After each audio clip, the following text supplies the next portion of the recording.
Good morning mga sis, this is Balanga Vlogger, a day in my life as a content creator ng Bataan. Kaya mapapasabi ko na lang talaga ng let's go! So for today's video, maagang gumising ang iabag na to. Natulog tayo ng 8:20 at nagising tayo ng 12:51. So time check na nga tayo.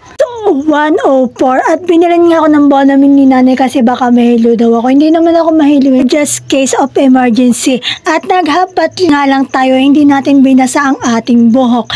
At nag-make up at retouch lang naman ako dyan. At madaling pa nga sa mga oras na yan, nung naghapat lang tayo at hindi tayo naligo, uy, hindi ganun. Siyempre, bawal pa natin basahin ang ating buhok. Sa Monday pa mababasa yan. Nakalabas na nga tayo sa mga oras na yan at ayan nga pala ang aking mga kasama, si Liza, si Ate Bibi, si Nicole at si Nathaniel. At mag-outfit check nga muna tayo. Ayan lang naman ang ating outfit for today's video. At ba't nga ba tayo maaga nagising? Dahil ito nga pala ang araw na pupunta kaming Pandibulacan at lahat ng CF Vision ay magsasama-sama. Fast forward, nandito na nga pala kami sa Limay at umaawit nga kami dyan. Late na nga kami nakapunta dito at nag-i-start na sila. Hindi naman yung super late, mga 5:04 na ata kami nakapunta dito. Nandito nga pala kami sa taas ng simbahan, nakikinig ng preaching. Aling ng ibang bansa ang tagapagsalita namin. Nga pala ang baby nila pastor, si Baby Raj. Siguro mga past 7 na kami natapos. Nagbabiyahe na nga kami niyan papuntang Pandibulacan. Siguro mga 2 to 3 hours kaming bumiyahe, I don't know. Pero bago kami dumiretso sa Pandibulacan, ay pumunta muna kaming museum. Dito nga pala sa museum ay hindi ako nakapag-video kasi bawal mag-video. Pero nag-picture naman ako at makikita nyo yan sa aking vlog. Nalaman ko rin yung kasaysayan ng ating bansa at yung kung sino yung mga naging unang pangulo. Pagkatapos, nalaman ko rin yung history ni Dr. Jose Rizal at ng Noli Tangere. Nandito na nga pala kami sa location kung saan kami magko-conference sa Pandibulacan. Habang hindi pa nga nag-uumpisa ang conference ay naglibot muna kami dito at plinag ko na din yung mga kaganapan dito sa Pandibulacan. Shoutout nga pala kay Nathaniel John Ataysa. Siya ang aking videographer for today's video. Mga pala dyan si Nicole at si Liza. Yan nga pala si Nicole. So shoutout sa'yo Nicole. Support nyo din siya. Nagbablog din siya. Like and share na din sa mga vlogs niya. Tingin mo yun, ito ang first time natin na pumunta sa Pandibulacan.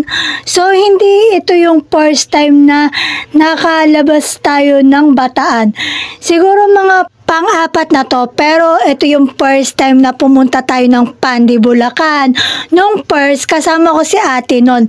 Nag-case sila kasi namatay yung anak niya sa dengue siya.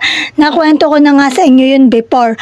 So, yun yung first time na pumunta kami ng Maynila, kasama ko si ate.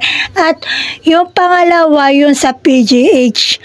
Yung pangatlo, yung pumunta kami, wow, pero hindi din kami nakagala nun. Pumunta kami doon para maoperahan yung mata ko. Pumunta nga kami dito kasi sabi ni NJ may ahas din daw dito. Yung hindi siya totoo. Akala ko nga totoo pero nag-picture din ako dyan. Ako nyari natatakot ako. Char. Yan nga pala yung resort nila pero bawal dyan pumasok. May entrance fee dyan. Siguro mga 250 pesos ang entrance fee dyan. At may nakita nga kaming parrot. Ang laki-laki niya at napakaganda. At yan nga pala tayo naglalakad habang nagbibideo. Nagsasalita nga lang pala tayo sa mga oras na yan. At tamang video lang din tayo. This is my opportunity para makapag-vlog na din. Pero hindi pagbablog ang punta natin dito. Syempre, fellowship. Kahit tirik na tirik ang araw, sobrang init, tamang video pa rin tayo. Char! Welcome to Amana Water Park, Pandi, Bulacan, Philippines! Tamang picture at video na nga rin pala tayo dyan.